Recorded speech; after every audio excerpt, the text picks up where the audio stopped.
Greetings, Culture Warriors. This is Jeff Vieira, author of Culture is Everything and the host of this Dispatch from the Front podcast.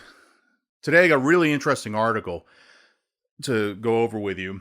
As you know, one of the themes of this podcast is that this unprecedented pandemic and the economic conditions it's caused should cause companies to reevaluate their culture in light of it. And now Fast Company has caught up to us with a terrific article. It's called 8 Critical Lessons Leaders Need to Emerge from the COVID-19 Crisis, and one that will surprise you. Subtitle, we know that empathy and networking, for example, are important, but it's how you approach these concepts that will carry you out of this crisis mode. And the article is by Jason Nazar. In a matter of days, shutdowns and physical social distancing measures due to the coronavirus pandemic led to a dramatic shift in consumer values and behavior. It heavily impacted businesses and interrupted our way of life. Close to 2 months later, the landscape hasn't changed much. Employees will still worry about the security of their jobs, while employers struggle to figure out how to appropriately navigate these unprecedented times. I've lived through something similar as a founder and CEO during the 2001 dot-com burst and the 2008 financial crisis.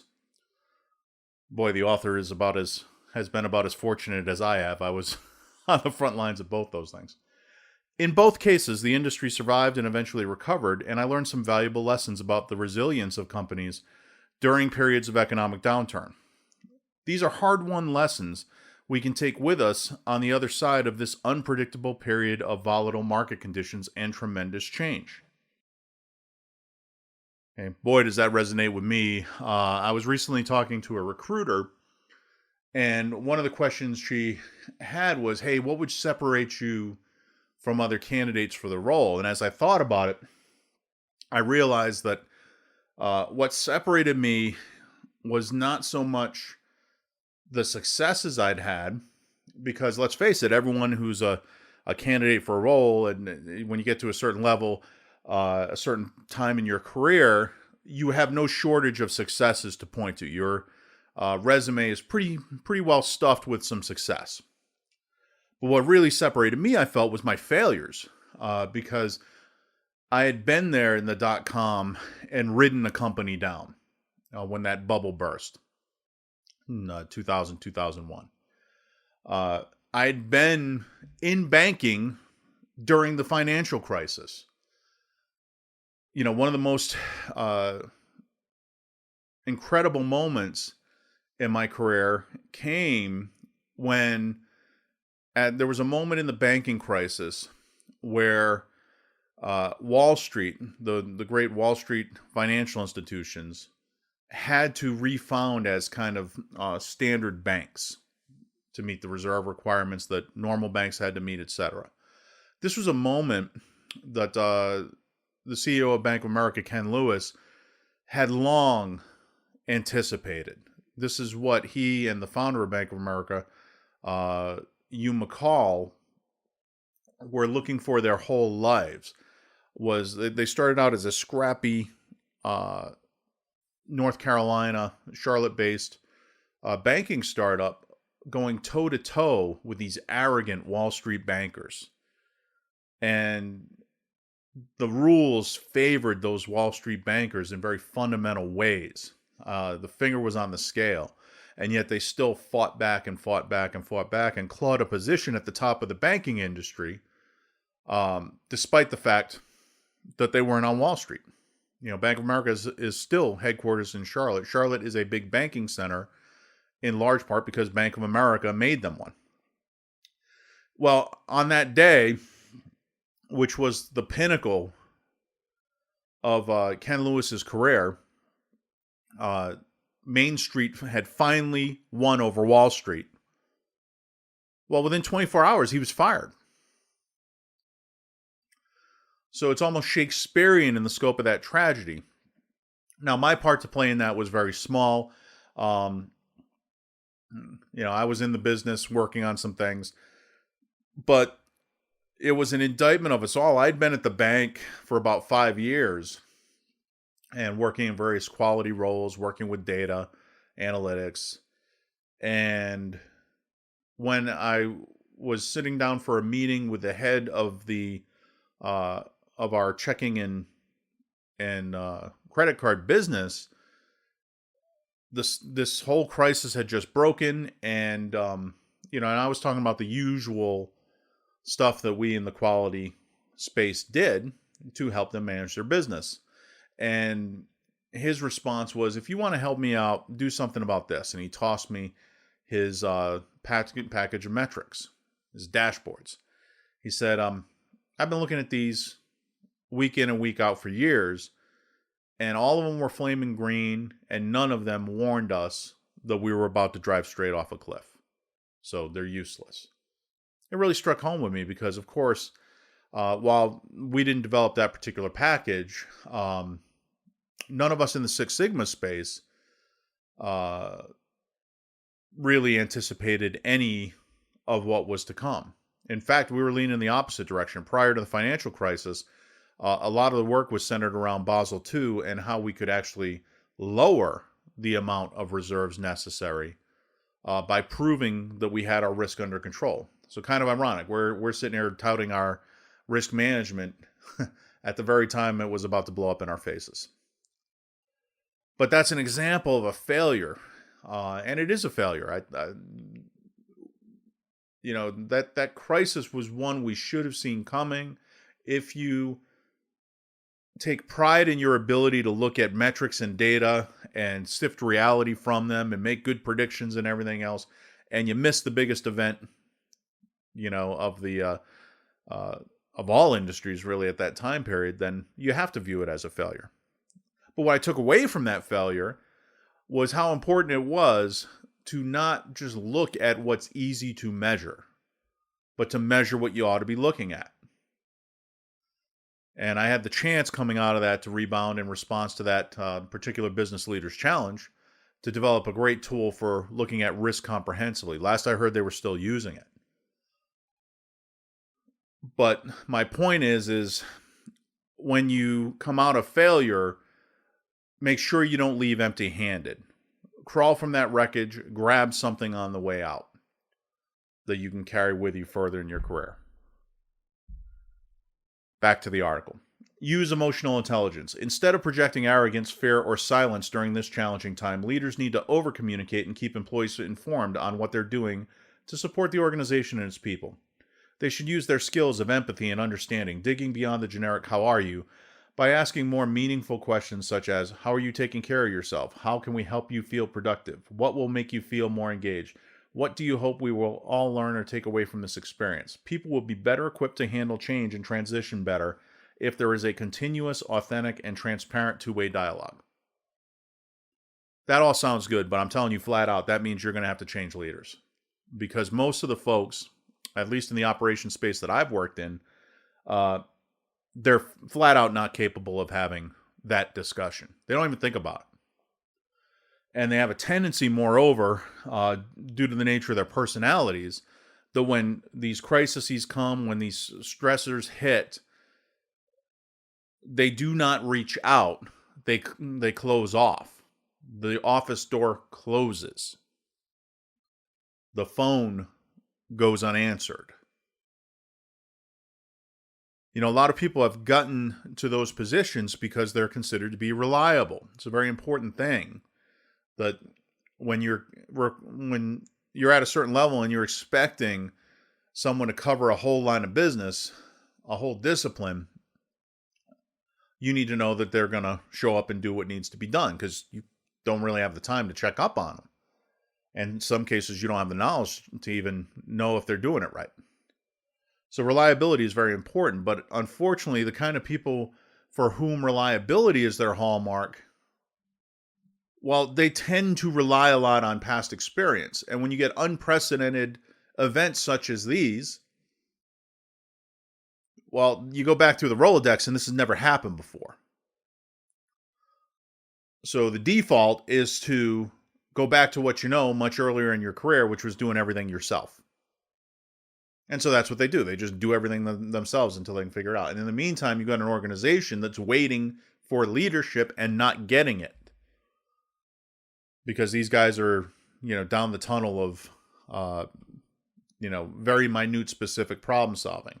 There's also a psychological aspect of it that when events are very much beyond your control and you're taking these massive tidal waves of change, some people will just find some little piece that they control and focus their vision exclusively on that just to get through it.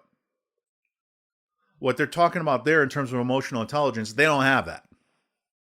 They haven't needed it because they've been able to focus in normal times on just making the number.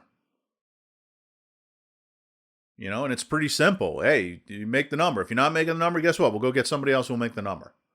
And that's about the amount of emotional intelligence that's typically required of these roles. Maybe a little bit more because they have to deal with colleagues who are in different disciplines and they gotta be able to collaborate and get along with them to some extent. But within their own empire, it's very different. They tell you what to do, you do it. That's basically it. So if you want to see that kind of emotional intelligence, that kind of servant leadership, then you are going to have to get rid of a bunch of people that you've promoted for other reasons. You didn't promote them on the basis of their ability to inspire people. You promoted them on the basis of keeping bad things from happening. And those are two very different things. When you're in an environment where bad things are going to happen and it's nobody's fault, then you need somebody who can inspire people to keep plugging despite the chaos around them. We talked in a prior podcast about Elon Musk and his hands-on style of leadership. Part of the reason that's so welcome, why people are so loyal to him, is because in very chaotic times, he's right down in the trenches with them, trying to figure things out. He's not hiding in his office. So if that's what is necessary coming out of this crisis, then everybody who had their doors shut during the crisis, you need to hunt down and get rid of. It's that simple. Who do we replace them with? Well, bet on the people who step up, per the article.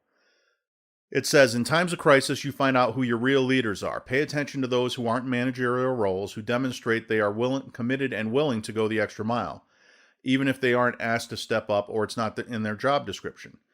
Those who are willing to carry extra weight and add value to a company in crisis will be remembered, even if the business can't return the favor right now. In the book, I talk about the importance of heroes in a culture.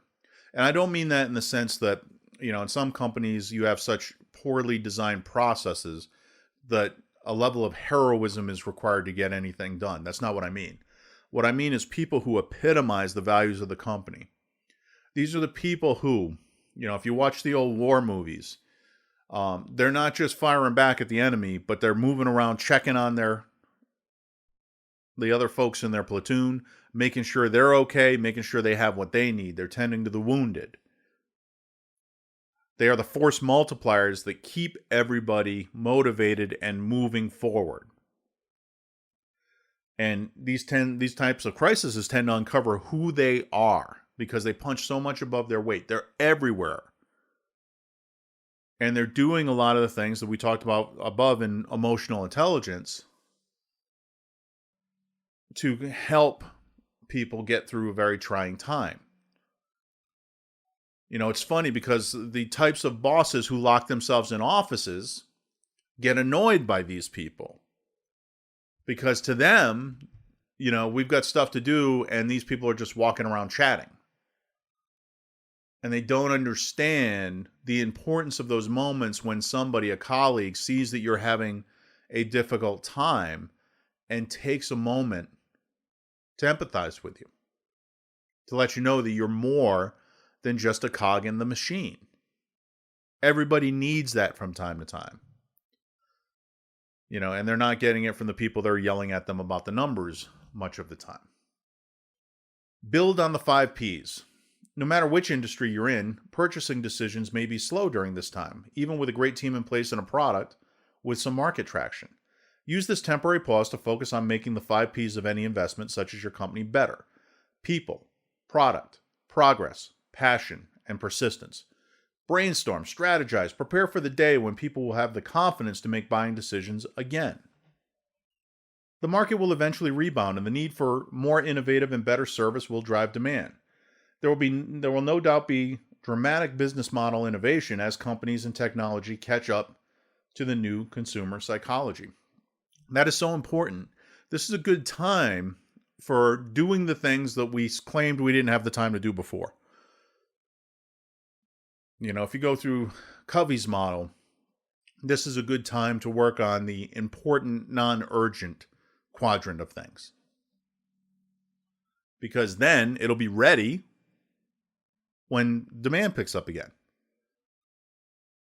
It was funny, before I got laid off by the pandemic at my last job, I was working on taking a bunch of Excel spreadsheets that we had kind of grown over time and straightening out the data model, pulling it into a Power BI platform that was very easy to explore, and setting up all the inputs for that. Unfortunately, the timing of getting laid off hit right in the middle. I designed all the back end stuff of it, still needed to do some work on the input forms for it, but that was work trying to get to for months. And you get wrapped up in other things. Then they change kind of the questions that they're asking, so you have to redo portions of it. It's just really difficult.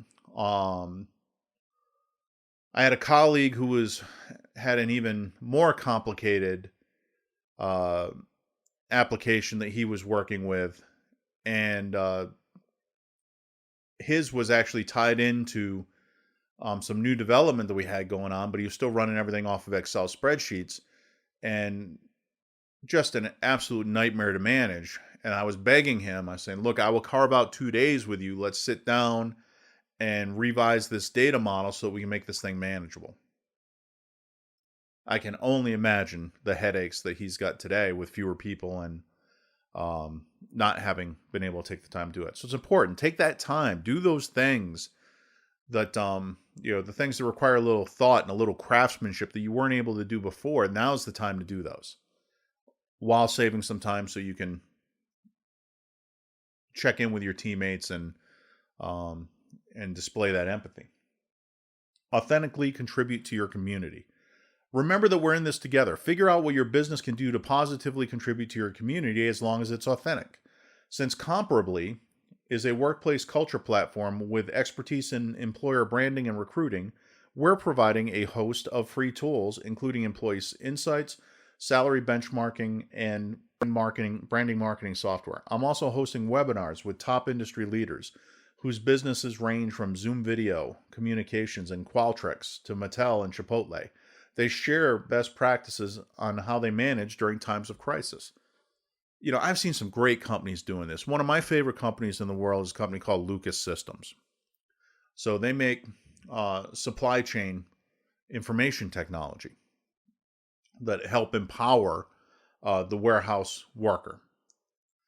And one of the great things that they did, it was a little thing, but it was kind of indicative of the thinking of the company, was they put out on LinkedIn some supply chain related coloring books. It's a simple thing. But somebody had to sit down and actually do drawings and get them posted and everything else. But my God, what a good idea! Because kids, you're at home with the kids. The kids, when you work in supply chain, don't necessarily have the best understanding of what it is you do. And so giving them that little tool to help keep them busy and maybe let them know a little bit more about what you do. It was just an example of the kind of innovative thought that team brings to the table.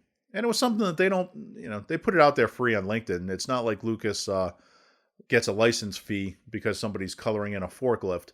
It was just something they threw out there. Make your day a little bit brighter, help solve a problem you may not have known you had, that sort of thing. So it's contribution to the community.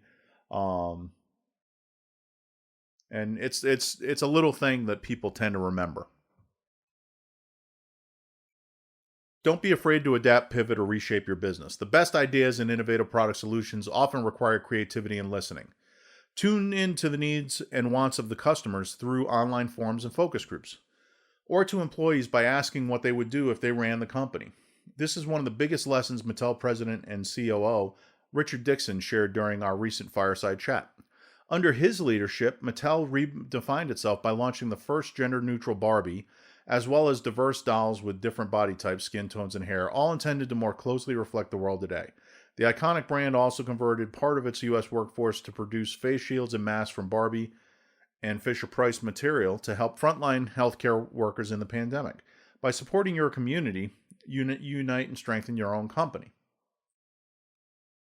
So you have capacity. If your capacity is not being utilized by your current demand, and there's other demand out there that you could meet, then figure out a way to do that in the interim. You may not make a ton of money off it, but you'll make some goodwill. And I would say also, everybody's aware of the frontline healthcare workers. They've gotten deluged with PPE, but the folks who are not getting deluged with PPE are the folks that are working in those companies, in those manufacturing processes, in that supply chain space, keeping everything else going. So it'd be a good idea to think about the situation they're in and see if there's something you can do. Focusing on your own workers first, obviously. My favorite. Focus on workplace culture. Now more than ever, people will look to see if company values are more than just lip service. You've heard that here again and again. You're probably sick of hearing it from me, frankly. Workplaces with the best culture will always have less trouble recruiting and retaining the best talent. Now's the time to be even more transparent with current employees. Don't shy away from how this crisis has changed your company culture or if your workplace has long needed an overhaul. Find out how to positively impact employees during this crisis and do that thing immediately. Use this as an opportunity to realign your mission, vision, or values with employee happiness and morale. Telling you, one of the things I'm offering in my consulting business is to help companies do that postpartum. Fix their cultures if they found values that are not truly core, if they've changed their business fundamentally coming out of this crisis, if they are just looking to address some issues that have been exposed. But that culture piece is vital. We have got to get the culture right. Your company is going to be different coming out of all this. And it pays to be thoughtful about that. Take some of that bandwidth that we have now. Let's get the culture right. Let's start hiring with an eye towards that culture. And in some cases, firing, where folks are not aligned to it. And let's reestablish the company on firmer ground, so we can take advantage of the opportunities coming in the future. Here's another big one. Be flexible and open to new ways of working. In a recent conversation I had with Zoom Video Communications Chief People Officer, Lynn Oldham, we discussed how the work-life balance was already in transition and how this latest crisis has served to rip off the Band-Aid. Some form of remote work may be here to stay, so it's important to remain flexible and respect the new time constraints. Colleagues may not always be immediately reachable in the traditional 9-to-5 time frame as they were when they were in the office due to homeschooling kids or caring for elderly family members. Setting boundaries and providing availability in advance is crucial for all involved. Look, I worked at Bank of America for 5 years of my 10-year tenure there at home, and I live near Charlotte. What finally prompted me to take that plunge was when my boss actually moved to Raleigh, a couple hours away, and didn't tell any of us. We literally didn't notice. So we were there based out of the office and, having our regular, phone discussions and et cetera, et cetera. We saw him periodically because he'd fly back for meetings or drive back for meetings from time to time. We literally didn't notice. And so when he unveiled what Bank of America was doing with their my work program, he shared with us that he had actually moved to Raleigh 6 months earlier. And it really made an impression on me, because hadn't even noticed. He hadn't missed a beat. I was concerned that if I'd taken the work from home option, I was worried about how it would be perceived. I was worried that it may be more difficult to get the work done I needed to get done. It was change. It was different, and there was some unexplored territory out there that gave me pause before taking the plunge. After I heard that, I was all in. I signed up for it, I think, the next week. 5 years I worked from home. It was a great blessing when my kids were babies, because it allowed you to change a diaper or warm up a bottle or give a bath during the day, and give my wife a break. So that was years ago. We still have a number of bosses out there who fundamentally believe that even if you're doing office work, even if the work itself is not tied to a physical location, that you must be. Because for the sake of their feeling in control, they have to see you. It's a ridiculous thing, especially these days, because the amount of context we have available through the technology are so much more reliable and so much greater that all of that is completely unnecessary. If you don't know that I'm working, from seeing me at my desk, then perhaps you'll know I'm working from the fact that you keep getting emails from me, or chat message windows from me, or phone calls from me, or you see actual work product flowing through the process. So one good thing coming out of this is that a lot of leaders who were very slow to embrace this reality are now coming aboard. They're understanding that what they feared is not that bad. And I think many of them are also finding that working from home fits their lifestyle too. One of the more frustrating things was working at a company where they had such requirements that we had to be in the office all the time, every day, and yet the leadership didn't even live in the state that our headquarters was in. So Mondays and Fridays were travel days for them, even when they weren't on the road. If they were, quote, in the office that week, you would see them maybe later on Monday afternoon. They would be out early on Friday if they came in at all, but the rest of us were expected to be at our desks. Very detrimental to the culture, especially if the company claims to treasure employees. Tap into the network of people who know you best.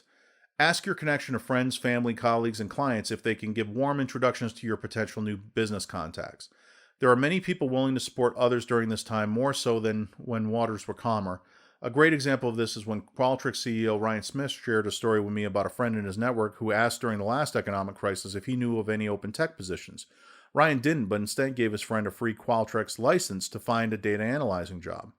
The friend successfully secured a job that way, then proceeded to buy a Qualtrics license for every company he worked for over the next few years. The lesson here is if you do what's right, it may pay off 10 times down the line. Boy, is that true. Boy, is that true. These days, especially once you get past sort of the early part of your career, the way you find jobs is from people with contacts and companies. So it may not be them hiring you directly, but they know somebody who knows somebody, and they make the connection for you, and that's how you get the job. It's very important to reach out to your network. The other reality of it is there are people who I would have sworn would have helped me out when the chips were down. I'd help them out in similar circumstances. We had a good, strong collegial relationship, in some cases friendship, and yet when the crisis came, they were nowhere to be found. And yet people who I had much less interaction with proved to be the absolutely key. I'd mentioned earlier I was talking to a recruiter. That recruiter was actually connected to me through a plant manager I had supported previously. And, they saw the opportunity, thought that I might be a good fit for it, and connected us, out of the blue. And that's how it's been. There's been the people who've been the greatest assistants are very rarely the folks you think who would. And so it's important to reach out broadly to your network. People can't help if they don't know. So you need to be reaching out to them, keeping in contact with them, maintaining the relationship with them, and then good things can happen. And you need to expand your network. One of the things that I'm doing in the wake of my being laid off is I'm reaching out there, doing podcasts, I'm doing webinars, I'm doing YouTube videos. I've got a Facebook page for the book. There's a book club for a professional organization that I'm doing a couple of Q&A discussions with. Anything to meet more folks who might know about more opportunities, so that we can get back on our feet again. And that's something that I very much advise all of you. If you are a job seeker currently, do that. Do not be the equivalent of that person who, when the crisis hits, they close the office door and they shut themselves in. You need to be reaching out now.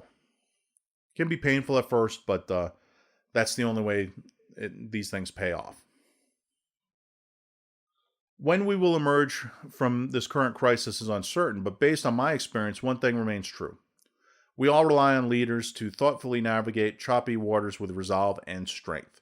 The long-term implications of the restrictions caused by the pandemic may alter our mindset and fundamental values permanently. Why drive or fly to that business meeting when it works so well on Zoom? With the unintended benefits of sheltering at home, such as reducing our global carbon footprint, it may be difficult to return to the old ways of doing things. For better or worse, the crisis has forced us to experience a slower-paced, family-focused life at the forefront of our new normal. And that's the hidden lesson for all of us as human beings. Some of the new ways might be better after all.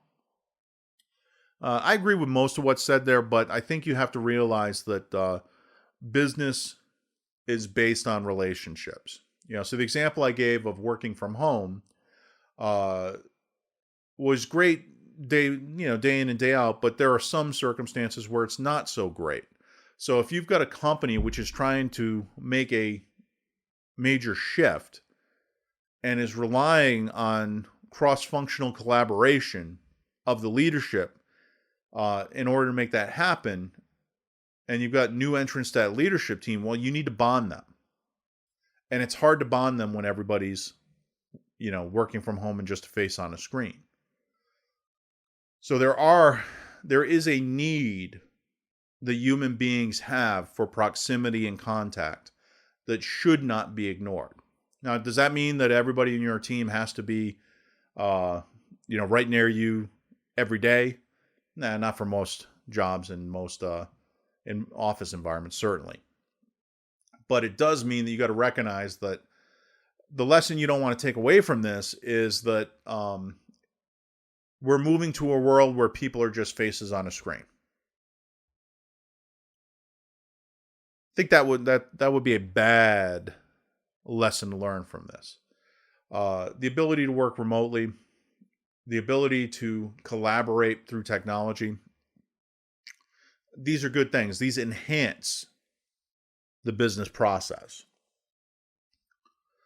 But if at the same time we actively discourage face-to-face interaction,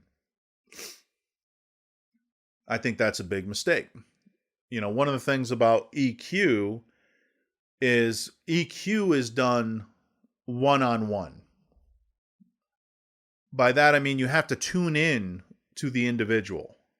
And if you're on a Zoom call with the Brady Bunch blocks up there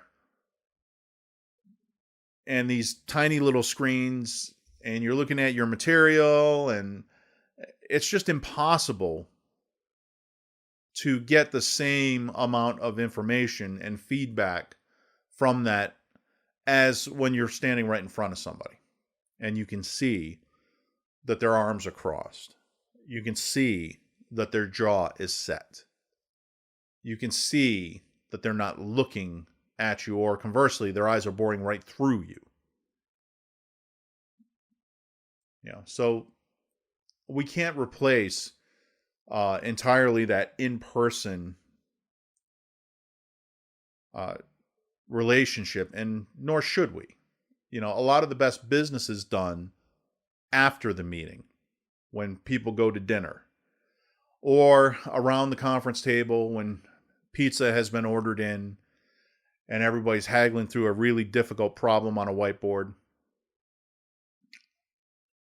There's just no replacement for that kind of interaction at certain points in the life of your business. Does it have to be every day? No, absolutely not. Not for most teams and most purposes. But let's not let that pendulum swing so far that we actually devalue having coffee with someone and just talking about how things are going. We need to be able to build and maintain relationships, because when times are hard, it's those relationships which are going to carry us through. Thank you. Have a great day.